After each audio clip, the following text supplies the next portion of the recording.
은혜와 평강이 함께 하시기를 원합니다. 길 가리라고 한 책에서 소개하는 내용을 하나 여러분에게 소개합니다. 회사를 그만두고 대학원 공부를 하기로 마음을 먹은 이가 있습니다. 그의 어머니는 중보 기도를 하는 기도자였습니다. 아들의 그 사연을 나누고 아들에게 말을 하게 되는 것입니다. 너가 공부를 더 해서 교수 요원이 되어서 연구하고 학생들을 가르쳤으면 좋겠다고 합니다. 자기의 어머니는 초등학교밖에 나오지 않는 어른이십니다. 그런데 자기 자신에게 대학원에서 교수 요원을 뽑으니까 지원을 하라고 하는 것입니다. 자기 자신은 너무 의아했습니다. 어머니가 전문적인 곳을 이렇게 잘 아시고 기도하는 중에 자기를 아주 꼭 집어서 이야기하는 것입니다. 그래서 어머니께 너무나도 감사하고 또 준비를 잘 하였습니다. 그러는 어머니가 어느 날 이번에 너 합격하게 되면은 너를 위해서 오랫동안 기도했다. 교회에 나가야 되고 예수님을 구주로 영접해야 된다. 이렇게 이야기하는 것입니다. 그래서 어머니께 어쩔 수 없이 예라고 대답을 하였습니다. 이 대답이 자기의 인생을 가르는 기회가 될 줄을 몰랐다고 하는 것입니다. 시험을 치면서 정말 하나님이 살아계시고 어머니의 기도가 이렇게 열매를 맺는구나, 이렇게 역사하는구나. 시험을 치면서 합격을 아는 것이죠. 너무나도 잘 아는 문제를 잘 쓰면서 정말 하나님 이곳에 계셔서 우리 어머니의 기도 속에 역사하셔서 하나님 이렇게 응답하시는군요 라고 하면서 기쁨으로 시험을 잘 치고 합격을 하게 되었습니다. 그리고 서울대학 전자공학과 교수 요원이 되었습니다.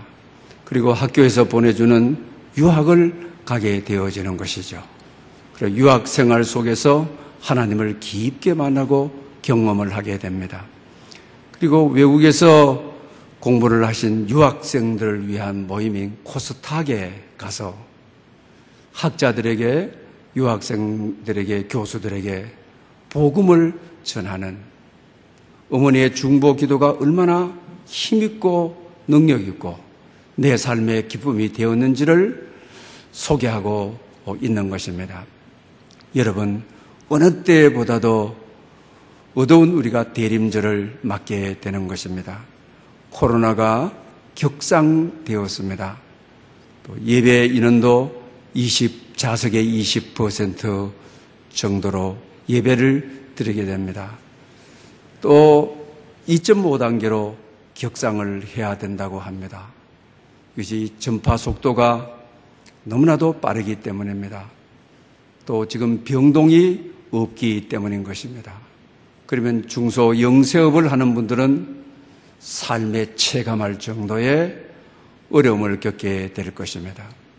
이와 같은 대림절을 맞는 시점에 이 나라 이민족을 위하여 기도하는 코로나19가 빨리 퇴치되고 하나님이 다스리는 이 세상이 될 수 있도록 어느 때보다도 중보 기도가 요청되고 있습니다. 또 이번 주간에 12월 3일은 수능일인 것입니다.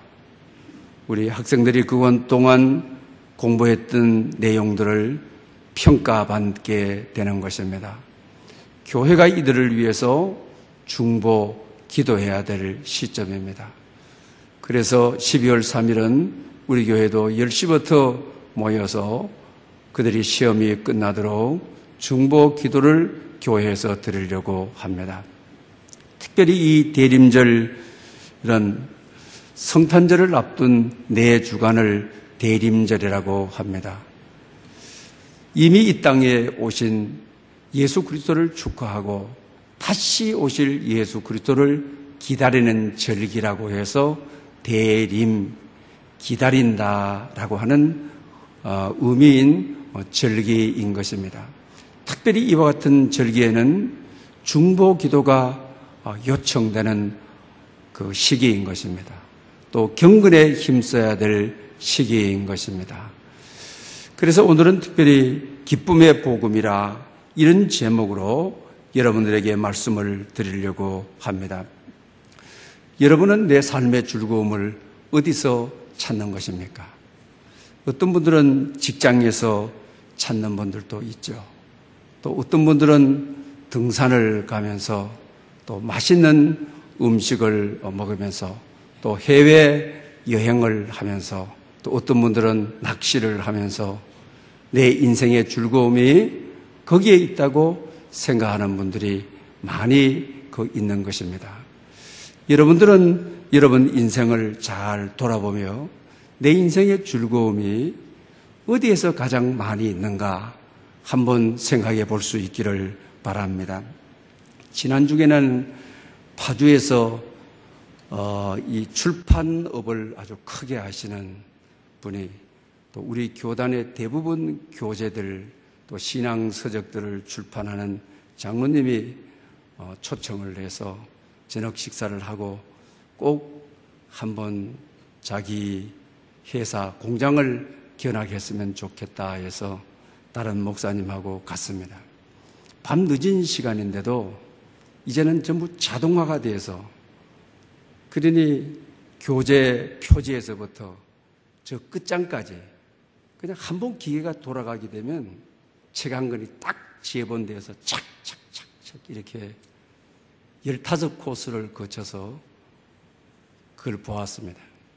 그러면서 장로님이 하시는 말씀이 목사님, 저는 이 공장에 기계가 돌아갈 때 다른 분들은 잠 못 잔다고 하는데 저는 이 착착착 하는 소리가 너무너무 행복합니다. 일할 수 있다고 하는 것이 너무 즐거움입니다. 이 사업장은 내 인생의 즐거움입니다. 이렇게 이야기를 하시더라고요. 어쨌든 우리 인생에 어디엔가 즐거움은 있어야만 되는 것입니다. 교육학자 가운데 팀 한셀이라고 하는 분이 계십니다. 이분이 10년 만에 만난 사람을 통하여 내 인생의 즐거움이 뭔가 여기에 대한 해답을 주고 있는 것입니다. 10년 전에 헤어진 그분은 성실한 크리스찬이었습니다. 10년 후에 만난 그는 아주 놀라운 사람이 성령 충만한 사람이 되어 있었습니다. 그래서 그 사람에게 당신의 즐거움이 어디 있느냐라고 물었습니다. 그랬더니 이분이 두 가지를 이야기합니다. 내가 로마서를 읽는 가운데 나는 죄인이라고 하는 것을 깨달았습니다. 옛날에는 그리스도인이라고 하는 생각 속에서 죄 짓지 않아야 된다고 하는 강박감 속에 살았습니다. 그러다가 죄를 짓게 되게 되면 나를 저주했습니다. 내가 이것 예수 믿는데 이것밖에 되지 않느냐? 내가 이런 사람이냐? 그러면서 자기 자신을 지어 뜯기를 시작했다고 하는 것입니다. 그러나 로마서를 통해서 주님을 만났는데 나는 죄를 지을 수밖에 없고 미래에도 죄를 선택할 수밖에 없고 나는 실패하고 자주 넘어질 수밖에 없지만은 죄 때문에 나를 지어 뜯어서 내게 더 큰 상처를 주고 아픔을 주는 것이 아니라 죄를 짓게 되면 하나님 앞에 고백하고 회개하고 살아가는 자유함, 기쁨을 얻었습니다. 라고 말을 합니다. 우리 로렌스 형제의 글에 하나님의 임재 속에 어느 분이 로렌스 형제에게 질문을 하게 되죠. 당신은 죄를 지었을 때 어떻게 합니까? 라고 묻습니다. 대부분 그리스도인들이 예수 믿고 나서 죄를 짓게 되게 되면 좌절감에 빠지고 아주 깊은 아픔과 고통에 빠지고 죄도 이기지 못하는 나, 죄를 극복하지 못하는 나, 이렇게 자꾸 절망을 하게 되어지는 것이죠. 그러나 로렌스는 아주 간단하게 이야기합니다. 나는 죄를 지을 수밖에 없고 미래도 그런데 나는 앞에 그 즉시 고백합니다. 회개합니다. 그리고 나서 나는 아주 편하게 살아갑니다. 이렇게 이야기하는 것을 보게 되는 것입니다. 그 다음에 이제 두 번째 것에서 답을 얻는 것입니다. 내가 어떤 큰 일을, 좋은 일을 했을 때 내가 한 것이 아닙니다. 예수님을 영접하게 되면 성령님께서 내 안에 오시게 되는데 성령님께서 하신 일입니다. 또 내 삶에 어떤 큰 변화가 일어났을 때 내가 한 것이 아니라 성령의 능력으로 내 삶에 이런 큰 변화가 일어났습니다. 내가 인생을 살아가는 재미, 내 인생의 즐거움은 내 안에 와 계시는 성령님을 내가 알고 성령님께서 내게 소망을 두고 그 소망을 이루어 가시는 것을 보는 재미로 사는 것입니다. 성령님께서 나는 죄 지을 수밖에 없고 남은 넘어지고 쓰러질 수밖에 없지만 나를 끝까지 버리지 아니하시고 내 안에 내재해 계시는 그분이 나를 통하여 일하시는 그분이 나를 통하여 역사하시는 성령의 일에 나는 감사하고 놀라고 기대하고 살아가는 것이 내 인생의 즐거움입니다. 할렐루야! 이렇게 답을 주고 있는 것을 보게 되는 것입니다. 사랑하는 여러분, 우리는 때론 노력하다가 지칠 때가 많이 있죠. 또 수고했다가도 열매가 없을 때 많이 지치지요. 그때 우리의 초점이 내게 있는 것이죠. 그러나 우리가 예수를 믿었다고 한다면 믿는 자에게는 누구를 막론하고 성령 하나님이 내 안에 오신 것입니다. 성령님께 초점을 맞춰야 되는 것입니다.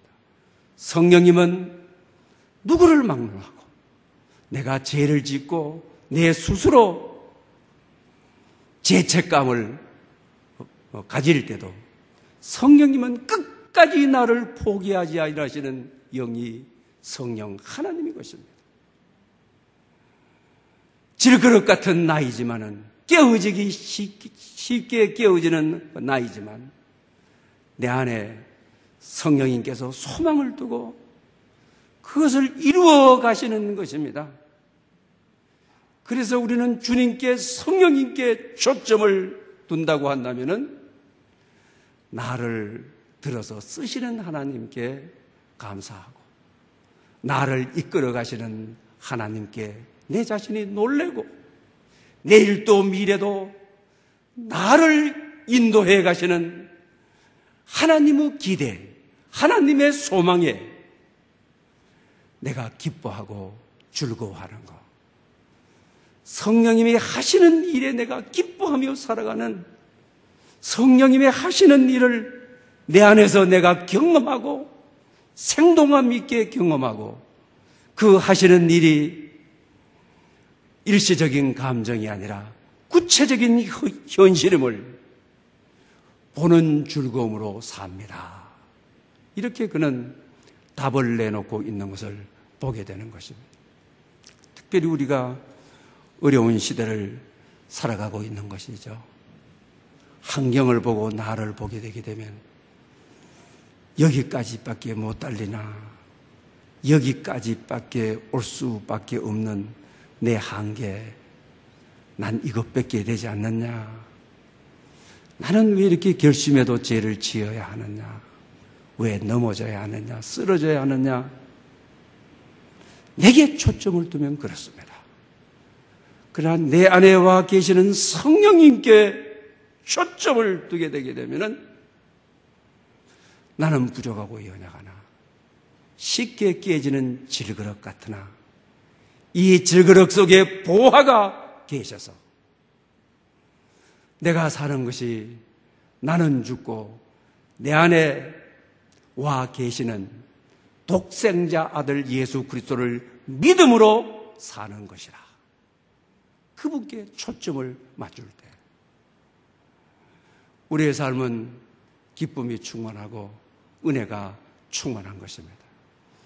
오늘 이 어려운 시대를 살아가는 비결은 내 안에 계시는 성령님, 우리에게 기쁨을 주시는 기쁨의 영이신 성령님께 우리 인생에 초점을 맞추고 살아갈 때 이 코로나 시대를 이길 수 있는, 또 오늘 당하고 있는 교회의 어려움을 이길 수 있는, 오늘 우리 사회가 당하고 있는 어려움을 이길 수 있는, 아무리 어려워도 성령님은 내 안에 소망을 두고 그 소망을 이루게 하시는 분이 성령님이니까 조금 영안을 열어서 내 안에 계신 성령님을 바라보면 위로를 받고 힘이 솟아나고 이 시대를 이길 수 있는 지혜와 능력이 솟게 된다고 하는 것입니다.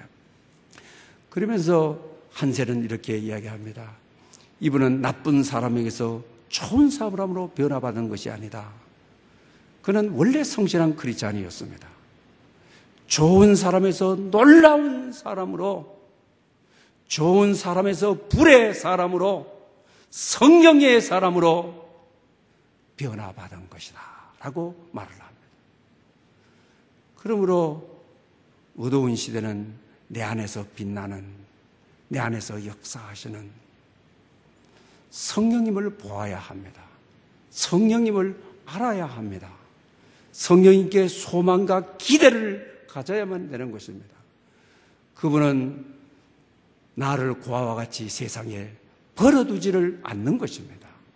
그분은 내 안에서 영원히 거하시는 분인 것입니다. 최후의 요단강을 같이 걸어주실 분이 그분이시기 때문이라고 하는 것입니다. 우리 인간은 연약하지요. 죄인이죠. 여러분들도 자기 결심이 며칠 못 가지요. 우리 성도는 성령님께서 이끌어 주시고 인도해 주셔야 끝까지 가지. 기도를 10일을 하겠다, 20일을 하겠다. 참 끝까지 지키기가, 인간은 연약하기 때문에 그렇습니다. 인간은 쉽게 넘어집니다. 좌절합니다. 그럴 때마다 우리는 어떻게 해야 되는 것입니까? 내 안에 계시는 성령님이 나를 도우셔야 되는 것입니다. 그렇기 때문에 주님, 나는 죄인으로 오늘도 죄 가운데 넘어집니다. 쓰러집니다. 그렇지만 내 안에 계시는 성령님은 나를 도울 수 있습니다. 내가 성령님께 초점을 맞춥니다. 죄인인 나에게 초점을 맞추고 살지 않고 성령님께 기대와 소망을 가지고 살아갑니다. 그러니 나를 세워주십시오. 성령님 나를 도와주십시오. 이렇게 기도할 때 우리는 세워져 갈 수 있고 일어날 수가 있는 것입니다. 그래서 오늘 보면 4절에는 주 안에서 항상 기뻐하라. 내가 다시 말하노니 기뻐하라고 말씀하고 계시는 것을 보게 되는 것입니다. 다니엘 김이 쓴 완주자라고 하는 책이 있습니다. 이 책에서 이 저자는 10년 동안 외국을 다니면서 선교 여행을 하고 많은 어려움을 겪게 됩니다. 그런데 어느 날 공항에서 비행기 티켓이 예약이 되어 있습니다. 그런데 공항에 나가니까 항공사가 부도가 나서 그 창구에 사람이 없는 것입니다. 그리고 여러 가지 서로만 이쪽 저쪽으로 휘날리게 되어지는 것이죠. 참 기가 막히지 않습니까? 돈도 지급을 했고, 근데 항공사가 부도가 나니까 창구의 문을 다 닫아버린 것입니다. 그때 자기 속에서 두 사람이 싸우는 것을 발견하게 되어지는 것이죠. 네 스스로 이 세상을 살아가야 된다. 네 스스로 강해야 된다. 이런 의식이 자기를 사로잡는 것입니다. 내 돈, 내 시간, 여기까지 온 내 몸. 그러니 내놓으라고 하는 것이죠. 생존 경쟁 속에서 어떻게 살아남아야 되겠다는 것이죠. 이것은 생존 경쟁에서 살아가는 저항력은 가질 수 있을지를 모르지만은 대단한 위험한 요소를 가지고 있죠. 이렇게 살게 되면 인생이 아주 빡빡해지는 것이죠.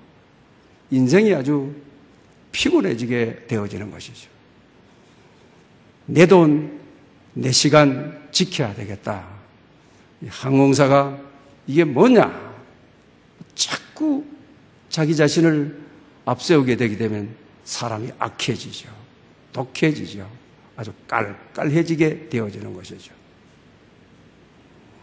그러면서 자기 한 면에는 성령님의 인도를 받으라. 성령님의 인도를 받으라. 이 음성이 들려지게 되는 것입니다.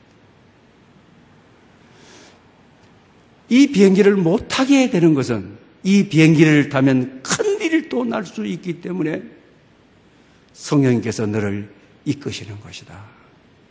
성령님께서 다른 방법으로 너를 인도해 가시는 것이다.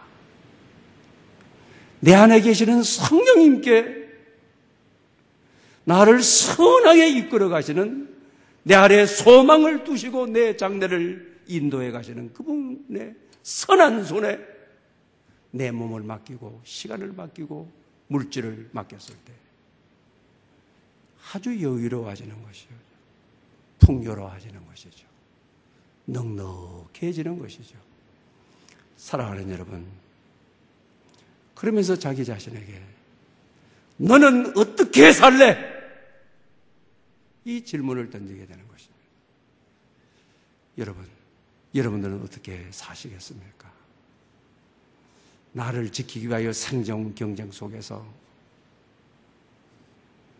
여유도 없이 그냥 빡빡하게, 날마다 악하게, 독하게 이렇게 살아야 되겠습니까? 그런다고 해서 해결이 되어지는 것이 아니죠. 그렇게 살면 내 안에 더 큰 상처를 입게 되죠. 그 상처는 나의 상흔이 되어서 남는 경우가 참으로 많이 있죠. 오늘 본문은 주 안에서 항상 기뻐하라. 어떤 돌발한 상황이 생겨도 성령의 인도를 받기로 결단을 했을 때 내 마음이 평화로워지는 것이죠. 내 마음이 화평을 누리는 것이죠. 위로부터 주시는 하나님의 샬롬을 느끼게 되어지는 것이죠. 이렇게 우리가 살아갈 수 있어야 된다고 하는 것입니다. 성령님을 바라보고 성령님을 의지하고 성령님께 맡기고 성령님께 기대어 살아갈 때 기쁨의 영이신 성령님은 돌발적인 상황 속에서도 주님의 뜻 이루어진다. 주님의 계획 이곳에 있다.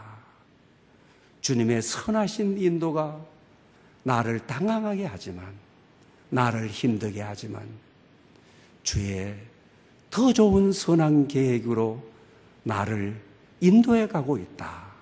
이럴 때 우리 마음의 평화와 우리 마음의 기쁨을 누릴 수 있게 되어지는 것입니다.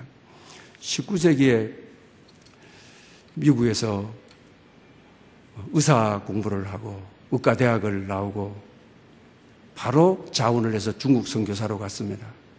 19세기에 중국 선교사로 간다고 하는 것은 다시 돌아올 수 없다라고 하는 것이죠. 그 당시는 중국이 자유롭지 못했던 것입니다. 어머니가 딸을 의과대학을 졸업시켜서 선교사로 자원해서 딸을 보내면서 얼마나 많이 아팠겠습니까? 그래서 중국으로 가는 분에게 210달러를 주면서 내 딸의 근황을 알거든 꼭 딸을 만나서 안전하다라고 하는 정보를 쳐달라, safe라고 하는 한 단어만 쳐달라고 하게 되는 거죠. 그러다가 몇 날이 지나게 되어서 정보를 받게 되는데 delighted, 즐겁습니다, 기쁩니다, 이러더라고 하는 것이죠. 여러분, 성령님이 주신 기쁨은 어떤 일이 잘 돼가지고 막 조건이 착착 맞아가지고 내 계획대로 소원 성취를 위해서 주는 기쁨이 아니죠. 오늘 본문 4절에 주 안에서 항상 기뻐하라. 주 안에 있기 때문에 환경이 아주 나빠지고 복음을 전하는데 핍박이 오고 환난이 오고, 빌립보서는 앵크리스토, 그리스 말로 주 안에서 성령님은 나와 영원히 함께 하시는 영이기 때문에 주 안에 있을 때 아무리 환경이 복잡하게 돌아가고 힘들게 돌아가고 폭풍우가 쳐도 주 안에 있는 나 평화롭다, 주 안에 있는 나 기쁘다. 왜 그랬습니까? 성령님은 기쁨의 영이시기 때문에 그것입니다. 성령님은 기쁨의 영으로서 우리에게 어떤 환경 속에서도 기쁨을 주시는 분이기 때문인 것입니다. 오늘 이 시대가 아무리 어려워도, 아무리 우리의 숨통을 쪼아가도, 오늘 환경이 아무리 우리를 얽어맨다 할지라도 주 안에서 기뻐하는 주님이 내 안에 계심으로, 영원히 함께 계심으로, 주님 주시는 기쁨으로 세상을 넉넉히 이기는 여러분들 될 수 있기를 바랍니다. 다윗도 시편 16편에 보게 되면 주 안에 있는 자, 주님을 자기 인생 앞에 모시고 살아가는 자의 기쁨을 노래하고 있는 것을 봅니다. 시편 16편 8, 9절입니다. 내가 여호와를 항상 내 앞에 모심이요 그가 나의 오른쪽에 계심으로 내가 흔들리지 아니하리로다. 이러므로 나의 마음이 기뻐하고 나의 영도 즐거워하고 나의 육체가 안전히 거하리니 할렐루야. 다윗이 구약에서 내 앞에 주를 항상 모시는, 모든 일에 우선적으로 주님을 앙망하고 주님을 바라보고 살아가는, 그럴 때 하나님이 내 우편에 계셔서 내가 흔들리지 아니한다. 그럴 때 내 마음이 기쁘다, 내 영혼이 즐겁다, 내 육체된 이 몸도 편안히 살리니, 여기에 있는 것입니다. 내 안에 계시는 성령님께 초점을 맞추고 살아가는, 질그릇같이 깨어지기 쉬운 나의 의지와 나의 경험, 나에게 초점을 맞추고 살아가게 되면 너무 낙심하고 좌절하고 나도 나의 미래가 어떻게 될지도 모르는, 언제 깨질지도 모르는 질그릇 같은 난데, 동물의 세계에서 보십시오. 지들은 암 걸렸다, 지들이 독감 걸렸다, 코로나 걸렸다, 그런 소리 못 들었죠. 우리 인간이 지들을 연구하지만은 굉장히 강한 것 같지만 조금만 추운데 노출되게 되면 감기 몸살 걸리고요. 조금만 노동을 많이 하게 되게 되면 여기저기가 아프고요. 좀 많이 걷게 되게 되면은 그냥 여기저기가 근육이 아픈 것이죠. 이게 우리 인간인 것입니다.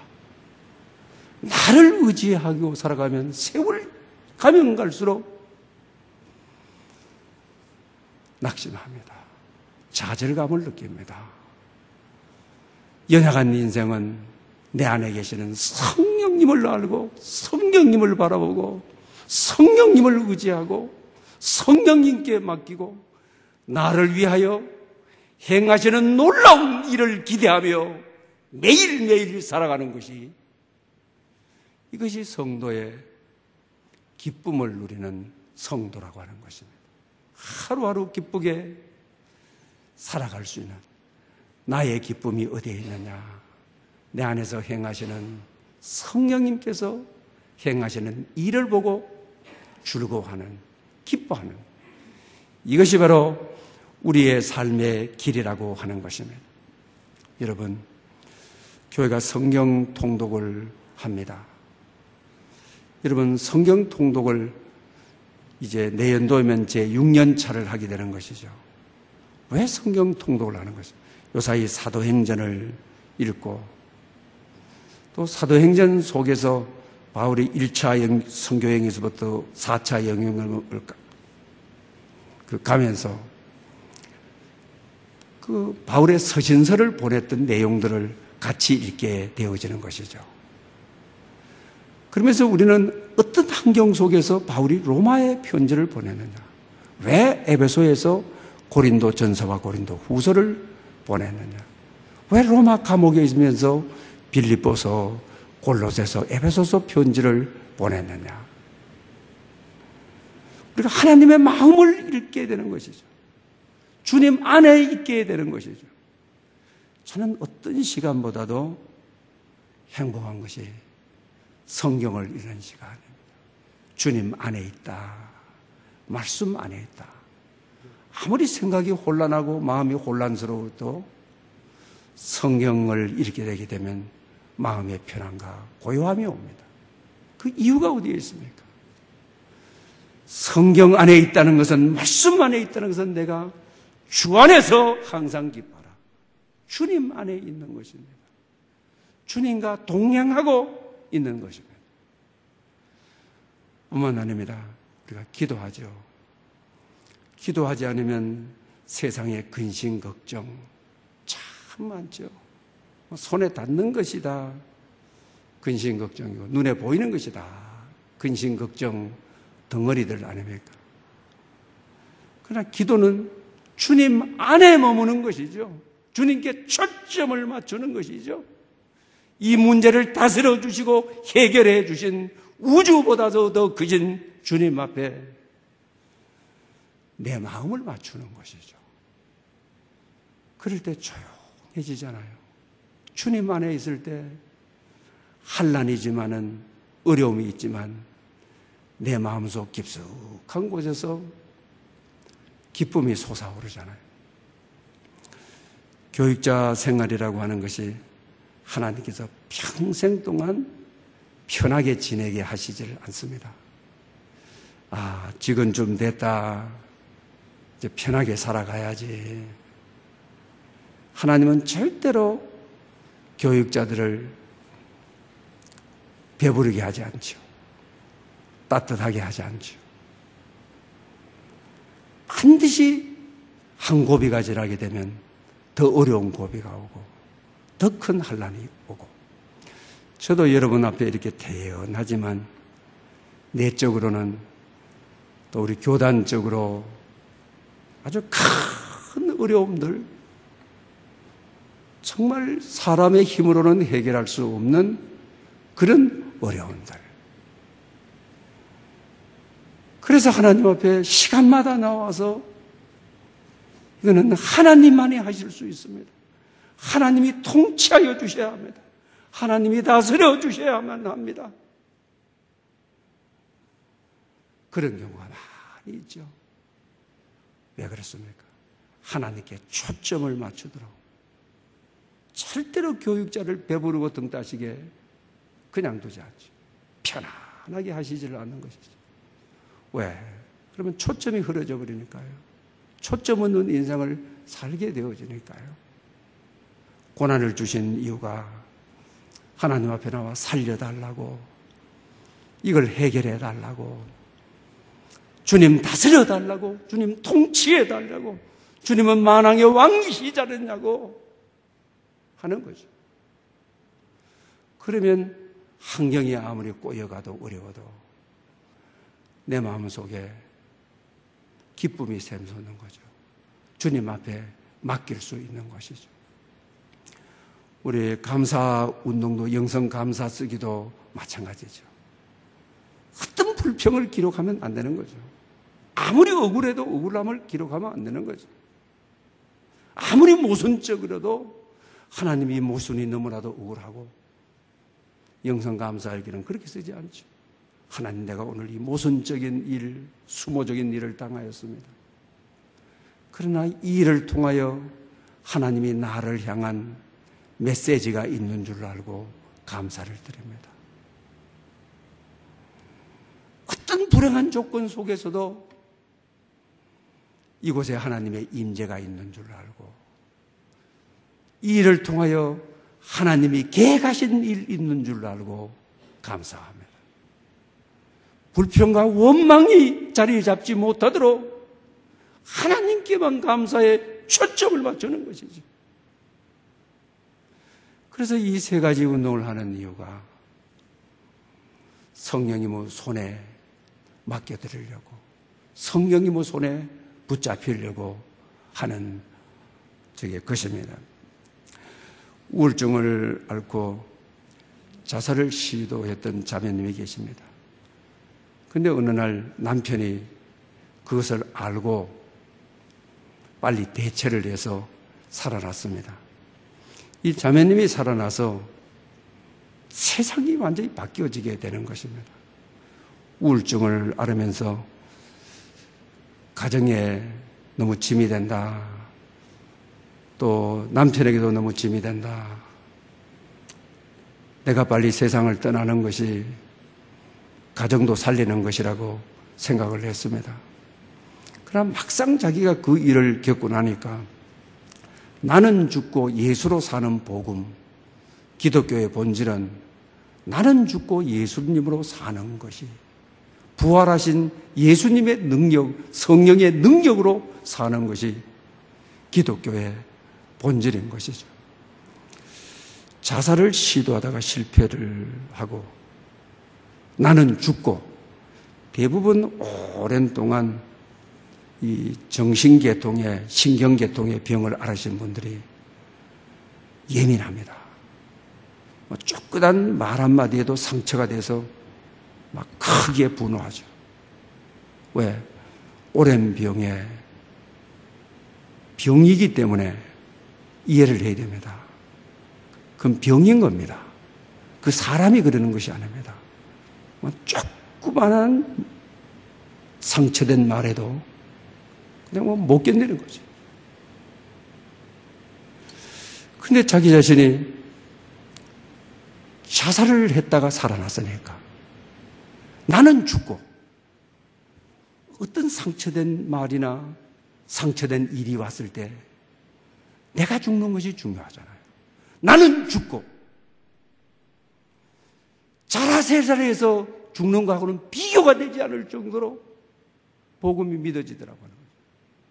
나는 죽고 예수로 사는 복음이 옛날에는 알았지 믿어지지 않더라고 하는 것입니다.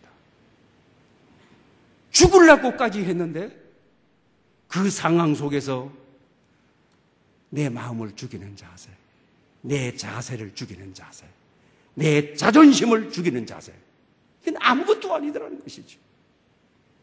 정말 주님께서 십자가를 통하여 다 이루어 놓으신 십자가의 복음, 우리의 질고는 다 담당하시고 우리에게 화평과 기쁨을 주시는 그 복음이 구구절절히 믿어지더라고 하는 것이죠. 여러분, 왜 우리가 기쁨을 누리지 못하는, 평화를 누리지 못하는 것입니다.